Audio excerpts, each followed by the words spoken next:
welcome back to 108 Contemporary's Embroidery Craft Kit series. In this video, you're going to learn how to do the random stitch. This one is a very easy stitch because you get to put the stitches wherever you want. It's a great way to fill in an area, and it can also have a great grass-like texture depending on which way you run the stitches. And so for a landscape project like this, it's really great. So once you've got your needle threaded, start on the back side, just like every stitch. And like I said, you just get to kind of put it wherever. I'm using the kind of brights colorway inspired by the work of Skip Hill. That's a little twisted.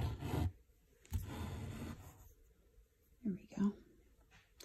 And the stitches can be as long or as short as you like.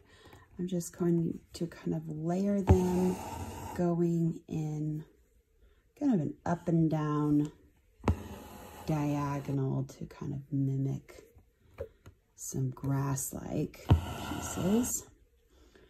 You'll want to kind of stay in one area before you move around too much, because you can use a lot of your thread if you're doing one stitch over here, one stitch over there. You know, there'll be a lot of thread wasted between there and the other side on the back.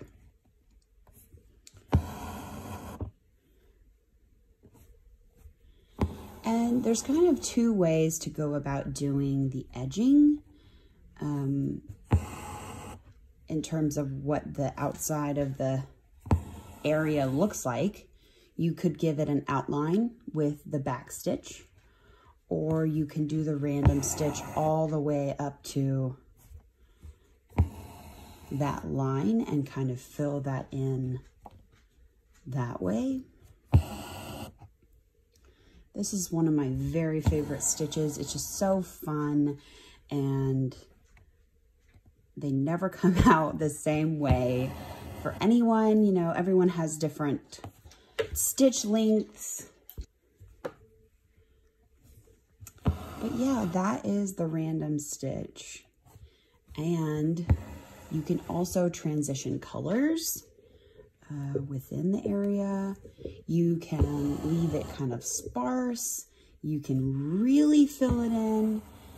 There's just so many ways to use the random stitch. So I'd love for you guys to share how you do your random stitch. Tag us on Instagram or hashtag us on Facebook.